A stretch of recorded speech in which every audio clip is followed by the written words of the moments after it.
Solve the triangle with side A equals to 40 units, B equals to 60 units, and angle A that is 50 degree.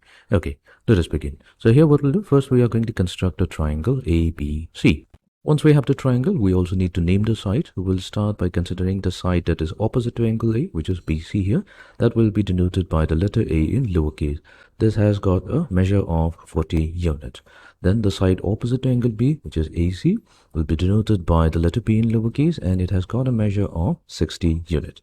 Then we have the side that is opposite to angle C, AB, is going to be denoted by the letter C in lowercase as well.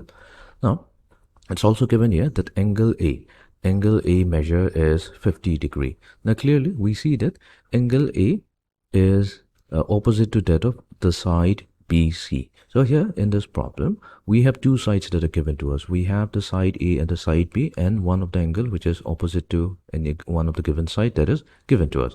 Our goal will be to solve the triangle. That means we need to find out the measure of the side C and the rest of the angle. But before doing that, we need to confirm whether if the triangle exists or not. So here what we have to do, we have to consider the side that is opposite to the angle.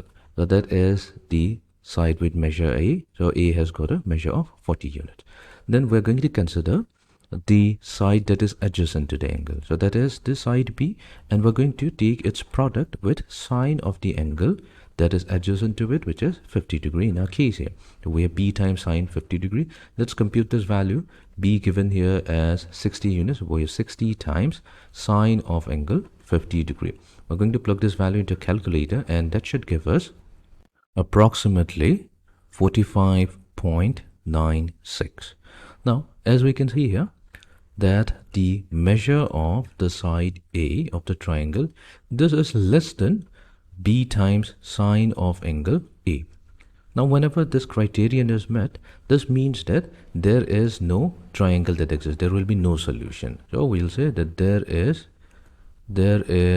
no solution because the triangle only does not exist. There is no solution. This although I have drawn a figure that represents a triangle, but in actual, with the given dimensions, it is not possible to draw the triangle. So for this particular case, we do not have any solution.